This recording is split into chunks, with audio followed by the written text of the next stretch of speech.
हाँ, good morning students. पिछले video के अंदर हमने कंपनी की फॉर्मेशन के बारे में पढ़ा था। आज मैं आप लोगों को फॉर्मेशन के लिए दो महत्वपूर्ण डॉक्यूमेंट्स रिक्वायर्ड होते हैं। एक होता है मेमोरेंडम ऑफ एसोसिएशन और दूसरा होता है मेमोरेंडम ऑफ आर्टिकल, पार्षद सीमानियम एवं पार्षद अंतरनियम। आज अपन अध्ययन करेंगे पार्षद सीमानियम का। पार्षद सीमानियम के मैं आप लोगों को 4 वीडियो लेक्चर्स के माध्यम से इस पूरे टॉपिक को कवर करूंगा।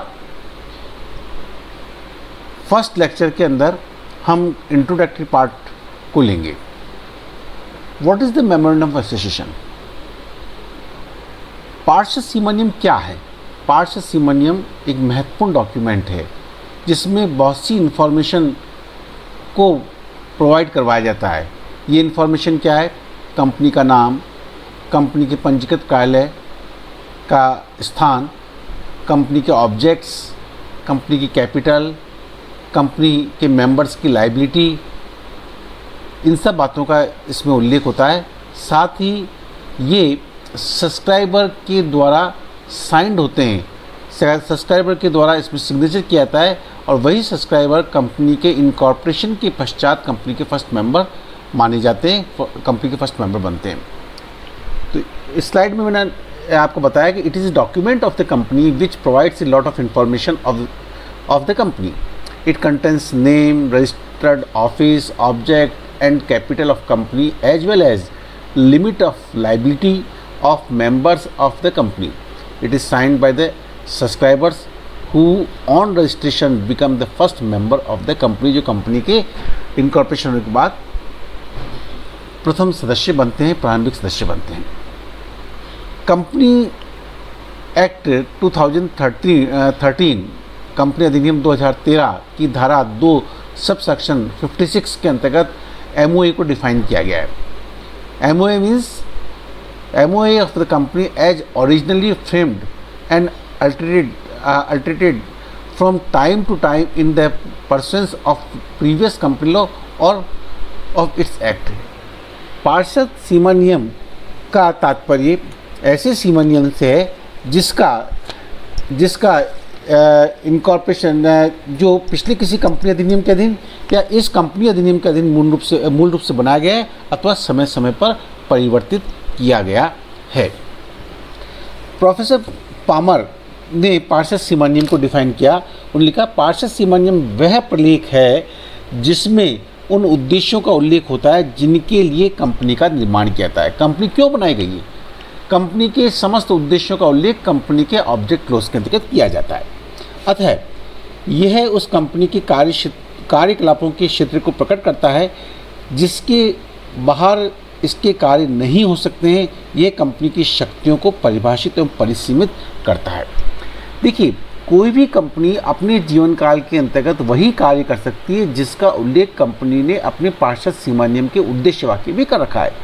अगर कोई कंपनी उद्देश्य वाक्य से परे जाकर, उद्देश्य वाक्य से बाहर जाकर कोई कार्य करती है तो ऐसे कार्य अल्टा वायरस के नाम से, अधिकारों के बाहर के कार्य के नाम से जाने जाते हैं और ऐसे समस्त कार्य व्यर्थ होते हैं। ऐसे कार्यों के संदर्भ में कंपनी की किसी प्रकार के दायित्व की उत्पत्ति नहीं होती। वहाँ पर कंपनी ऐसे कार्यों के प्रति बाउंड नहीं होती है। इसलिए हम क्या कहते हैं कि कंपनी का ये महत्वपूर्ण प्रलेख है, आधारभूत प्रलेख है, जिसमें जो कंपनी के अधिकार क्षेत्र की सीमाओं को निश्चित करता है। अधिकार क्षेत्र की सीमाओं का परिसीमन इसके माध्यम से होता है। इन परिभाषाओं के आधार पर हम कंपनी के पार्षद सीमानियम की विशेषता अथवा प्रकृति का अध्ययन करेंगे। देखिए, इसमें मैंने स्लाइड में आपको बताया है फंडामेंटल डॉक्यूमेंट और the charter of the company. ये कंपनी का आधारभूत प्रलेख है, ये कंपनी का अधिकार पत्र है। कंपनी इसके परे जाके कार्य नहीं कर सकती है। ये कंपनी का चार्टर है, इसके बिना कंपनी का इनकॉर्पोरेशन नहीं हो सकता, कंपनी का समामेलन इसके बिना नहीं हो सकता। इसलिए इसको फंडामेंटल डॉक्यूमेंट के नाम से पुकारा जाता है। असेंशियल फॉर एवरी कंपनी, प्रत्येक कंपनी को अनिवार्य रूप से बनाना पड़ता है। अनिवार्य रूप से बनाना पड़ता है, मौलिक रूप से बनाना पड़ता है।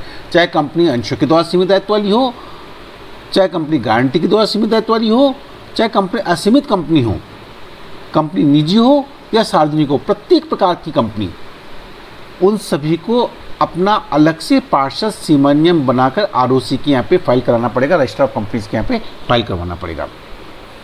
Lay down originally frame by the every company, जब मैंने अभी आपको बताया कि ये ओरिजिनली प्रत्येक कंपनी को फ्रेम करना पड़ता है, असेंशियल तो ही, और ओरिजिनली इसको फ्रेम करना पड़ता है, इसलिए इसको मौलिक प्रलेख के नाम से भी हम पुकारते हैं।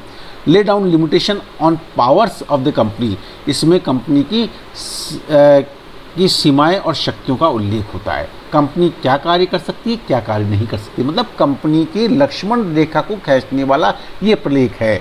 कंपनी इस प्रलेख में बतलाए गए कार्यों के अतिरिक्त कोई अन्य कार्य नहीं कर सकती। कंपनी के अधिकार क्षेत्र की सीमाओं को परिभाषित करने वाला प्रलेख इसको कहा जाता है।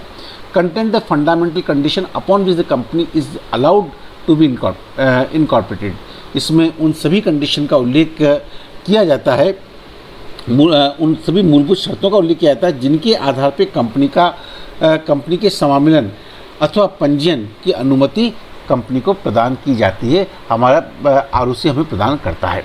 Contents name signature and other particular of persons who are desirous of framing a company, इसमें कंपनी के निर्माण के इच्छुक व्यक्तियों के नाम, पते एवं अन्य विवरण का उल्लेख होता है जो कंपनी के समारोह के पश्चात कंपनी के प्रथम सदस्य बनते हैं और कंपनी को बनाने के वो इच्छुक होते हैं, जिसको हम सब्सक्राइबर या अभिदाता के नाम से पुकारते हैं।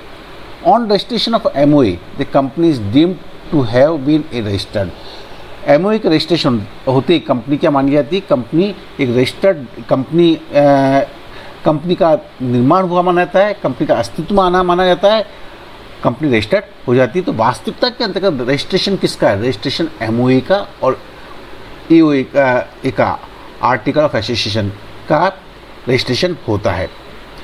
इनके रजिस्ट्रेशन के बाद ही कंपनी अस्तित्व में आती है। On registration of MOA become a public document which can be inspected by a person. देखिए, पार्षद सीमा नियम कंपनी का एक पब्लिक डॉक्यूमेंट होता है, सार्वजनिक प्लेख होता है। सार्वजनिक प्लेख मतलब जिसको कोई भी आफ्टर द इनकॉर्पोरेशन कोई भी व्यक्ति इसको देख सकता है, पढ़ सकता है, आवश्यक शुल्क प्राप्त करके प्रतिलिपि इसकी प्राप्त कर सकता है। ये गोपनीय डॉक्यूमेंट नहीं रहेगा, ये पब्लिक डॉक्यूमेंट हो जाएगा, क्योंकि इसी को देखकर, इसी को पढ़कर कोई भी व्यक्ति ये निश्चित कर पाएगा कि कंपनी कौन कौन से कार्य कर सकती है, कंपनी के साथ में उसको डीलिंग करनी है तो कौन कौन से डीलिंग कर सकता है, कौन कौन से डीलिंग नहीं कर सकता। अधिकार क्षेत्र की सीमाओं को परिभाषित करने वाला प्लेख है, इसलिए इस डॉक्यूमेंट को पब्लिक डॉक्यूमेंट माना गया है जैसे ही कंपनी का इनकॉर्पोरेशन हो जाता है। अब आती है कि पार्षद सीमा नियम का महत्व क्या है।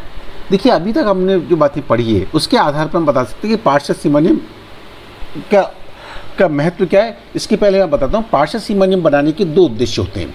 कंपनी के अधिकार एवं कार्यक्षेत्र से सभी को अवगत कराना और साथ में कंपनी की जो कॉन्टेक्चुअल स्टेटस है, कंपनी की अनुबंधीय क्षमता स्थिति है, उससे सभी को अवगत कराना इसका उद्देश्य होता है। अब जब ये दोनों चीज़ें सभी पक्षकारों को मालूम पड़ेगी तो ऐसी कंडीशन के अंतर्गत पक्षकार कंपनी के साथ में बेहतर तरीके से, सही तरीके से डीलिंग कर सकता है, व्यवहार कर सकता है। इसकी इंपॉर्टेंस के अंतर्गत लेते हैं, basis for the company, it is really the foundation upon which the structure of company is based. Company का आधार है, इसके बिना कंपनी का समामेलन नहीं हो सकता है।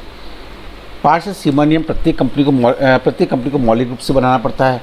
ये वास्तव में वह आधार है जिसके ऊपर कंपनी का ढांचा टिका हुआ होता है, इसलिए इसको हम आधारभूत प्लेख के नाम से, बेसिस ऑफ द कंपनी के आधार के नाम से हम इसको पुकारते हैं। Determines the scope of company, कार्य क्षेत्र का निर्धारक, कंपनी क्या कार्य कर सकती है, कंपनी के कौन कौन से अधिकार हैं, कौन से अधिकार कंपनी के नहीं है, कौन से कार्य कंपनी नहीं कर सकती है, इन सभी को ये डॉक्यूमेंट निश्चित करता है। अगर कोई कंपनी सीमा नियम के क्षेत्र के बाहर जाके कार्य करती है तो ऐसा कार्य अल्टा वायरस के नाम से माना जाएगा और अल्टा वायरस के जो भी कार्य होंगे वो वॉइड होंगे, वो नल होंगे, उनके प्रति किसी प्रकार की जवाबदेहिता कंपनी की नहीं होगी। इसलिए इसके महत्व के रूप में हम कह सकते हैं कि ये कंपनी के कार्य क्षेत्र की सीमाओं को परिभाषित करने वाला, ये कार्य क्षेत्र की सीमाओं का ये प्रलेख निर्धारक होता है। Source of the companies power, company के अधिकारों का ये सोर्स है।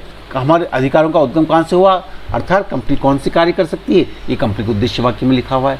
उद्देश्य वाक्य में से अधिकारों का उद्गम होता है। तो ये source of companies power, company की शक्तियों का, कंपनी के अधिकारों का, कंपनी की शक्तियों का ये स्रोत होता है। इसी प्रकार से guide to the directors, company का प्रबंध करने का दायित्व संचालक मंडल को होता है। संयुक्त रूप से संचालक मंडल को कंपनी के प्रबंध करने का दायित्व सौंपा गया है। संचालक मंडल कौन से कार्य कर सकते हैं, किस प्रकार का निर्णय ले सकते हैं, इसके संदर्भ में पद प्रदर्शन का कार्य कंपनी का पार्षद सीमा नियम करता है। इसलिए हम इसको कहते हैं guide of the directors, protect investors. And इसका अगला पॉइंट आया प्रोटेक्शन टू क्रेडिटर्स। देखिए यहाँ पे मैं आप लोगों को बताऊंगा, हम कंपनी के अंतर्गत बीइंग ए शेयर होल्डर के रूप में कंपनी के अंतर्गत पैसा निवेश करते हैं। हमने शेयर्स ग्रहण करके कंपनी के अंतर्गत अपना पैसा निवेश किया है। क्यों किया है कि कंपनी के उद्देश्य वाक्य में जिन उद्देश्यों का उल्लेख किया गया है उन उद्देश्यों से हम परिचित हुए। हमने कहा इन उद्देश्यों की प्राप्ति के लिए जो कंपनी कार्य करेगी उन कार्यों के लिए मेरा पैसा सुरक्षित रहेगा, इन कार्यों को करने के लिए मैं परमिशन देता हूँ। तो कंपनी वही कार्य कर सकती है जिसका उल्लेख वाक्य में है, जिसका उल्लेख कंपनी के उद्देश्य वाक्य में किया गया है।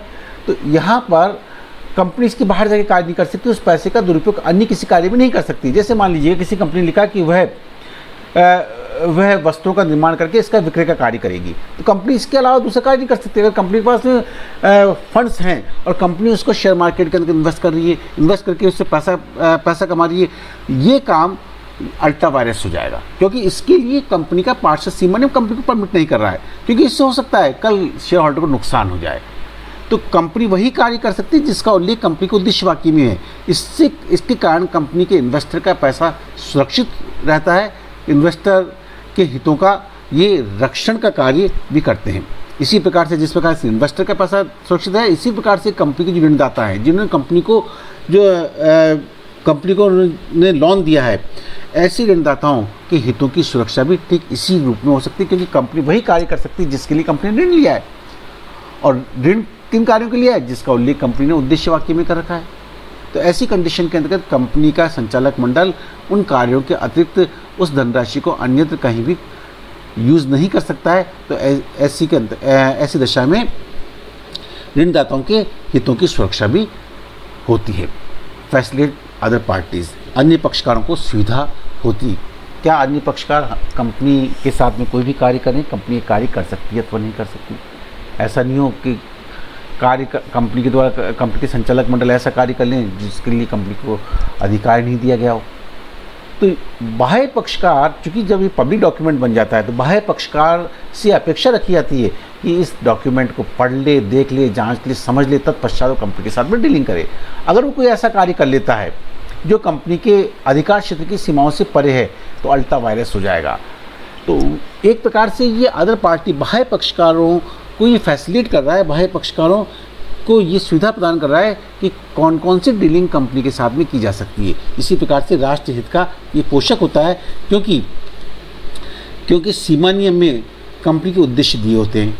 किसी भी ऐसी कंपनी का समावेशन नहीं किया जा सकता जिसके उद्देश्य राष्ट्र हित में बाधक हो, क्योंकि जब इनकॉर्पोरेशन के लिए डॉक्यूमेंट ये MOA जाता है ROC के पास में, तो ROC ये देखता है कि जिन उद्देश्यों का उल्लेख किया गया है ऐसे उद्देश्य राष्ट्र हित के विपरीत तो नहीं है, ऐसे उद्देश्य होते नहीं जिसके कारण राष्ट्र हितों को नुकसान पहुंच सकता हो, लोक नीति को नुकसान पहुंच सकता हो, लोक नीति के विरुद्ध हो, ऐसे कार्य तो नहीं है। तो वास्तव में देखा जाए तो ये राष्ट्रीय हित का पोषक भी होता है। अब कंपनी का जब मेमोरेंडम बनाया था तो मेमोरेंडम बनाने के संदर्भ में कुछ महत्वपूर्ण बातों को ध्यान में रखा जाता है। कंपनी अधिनियम 2013 की अनुसूची के पीछे जो अनुसूचियाँ दी गई हैं, जो शेड्यूल्स दी गई है, शेड्यूल प्रथम के अंतर्गत टेबल ABCDE में पार्षद सीमा नियम के प्रारूपों का उल्लेख किया गया है। अलग अलग कंपनी के जो पार्षद सीमा नियम है उनके अलग अलग प्रारूप होते हैं। टेबल A के अंतर्गत form in the table A for the limited by the shares, अंशों के द्वारा सीमित दायित्व वाली कंपनी का नमूना, पार्षद सीमा नियम का नमूना टेबल A के अंतर्गत होता है। इसी प्रकार से टेबल B के अंतर्गत company limited by the guarantee and having no share capital, ऐसी कंपनी जो गारंटी के द्वारा सीमित दायित्व वाली कंपनी है और जिसमें अंश पूंजी नहीं है, वो टेबल B के अकॉर्डिंग उसका पार्षद सीमा नियम बनाया जाता है। इसी प्रकार से table C company limited by the guarantee and having share capital, अंशों के द्वारा गारंटी के द्वारा सीमित दायित्व वाली कंपनी जिसमें अंश पूंजी है उसके पार्षद सीमा नियम के प्रारूप का उल्लेख टेबल सी के अंतर्गत किया जाता है। इसी प्रकार से टेबल डी के अंतर्गत अनलिमिटेड कंपनी, ऐसी कंपनी जो असीमित दायित्व वाली कंपनी है और जिसके अंतर्गत शेयर कैपिटल नहीं है, वो टेबल डी के में बताया गया प्रारूप के अनुरूप अपना पार्षद सीमा नियम बनाएगी। और table E unlimited company having the share capital, ऐसी कंपनी जो असीमित दायित्व वाली कंपनी है किंतु उसमें अंश पूंजी है, उसको अपना पार्षद सीमा नियम टेबल ई के अनुरूप बनाना होता है। जब पार्षद सीमा नियम बनाया जाता है तो ये एमओयू शैल बी प्रिंटेड, ये मुद्रित होना चाहिए। It shall be divided into paragraph and numbered के अंतर्गत ये लिखा हुआ होना चाहिए। ये पैराग्राफ अनुच्छेदों में विभक्त हो और इसमें क्रमागत संख्या इसके अंतर्गत उल्लेखित होनी चाहिए। Each subscriber shall mention his name, surname, family name, residential address, nationality and such other particulars as may be prescribed. जो भी सब्सक्राइबर क्लोज के अंतर्गत सिग्नेचर करेंगे, उनका नाम, उनका सरनेम, उनका पारिवारिक अगर कोई नाम है तो रेजिडेंशियल एड्रेस, उनकी राष्ट्रीयता, किस राष्ट्र की वो है, नेशनलिटी उनकी, और अदर अन्य जो आवश्यक इन्फॉर्मेशन है वो इसके अंतर्गत लिखी हुई होनी चाहिए, जो कि हमारे इस अधिनियम के अंतर्गत प्रेस्क्राइब की गई है। MOU shall be duly signed by the subscriber, सभी अभिदाताओं के द्वारा ये ड्यूली साइंड होनी चाहिए। और न केवल साइन होनी चाहिए, अपितु साक्षी के द्वारा, प्रत्येक अभिदाता को कम से कम एक साक्षी के द्वारा अपने हस्ताक्षर को प्रमाणित भी करवाना होगा। It must be stamped as per the stamp act of the act. देखिए, पार्षद सीमा नियम बनाया जाता है, इसमें मुद्रांक लगाए जाते हैं, स्टैम्प ड्यूटी लगाई जाती है। स्टैम्प ड्यूटी डिपेंड करती है हमारे उस राज्य की राज्य सरकार के द्वारा स्टैम्प एक्ट के तहत जो स्टैम्प ड्यूटी निर्धारित कर रखी है, उसके तहत इसमें आवश्यक राशि के स्टैम्प लगाए जाएंगे। ये स्टैम्प ड्यूटी कंपनी की जो ऑथराइज कैपिटल होती है उसके अकॉर्डिंग डिसाइड होती है, जो कि राज्य सरकार के द्वारा निश्चित होती है। तो आवश्यक मुद्रांक भी इस पर लगी हुई होनी चाहिए। It must be dated and the date should not be proceed the date of the stamping, इस पर डेट लगी हुई होनी चाहिए। और डेट किसी भी दशा के अंतर्गत स्टैम्प ड्यूटी लगाने के बाद जो डेट हो वो किसी भी दशा के अंतर्गत स्टैम्प लगाने की तिथि से पहले की नहीं होनी चाहिए। इन बातों का उल्लेख इसमें इसको बनाते समय किया जाता है। अगली स्लाइड के अंतर्गत अगली लेक्चर के अंतर्गत मैं आप लोगों को कंटेंट्स ऑफ मेमोरेंडम के बारे में अगले लेक्चर के अंतर्गत आप लोगों को एक्सप्लेन करूँगा। Thank you.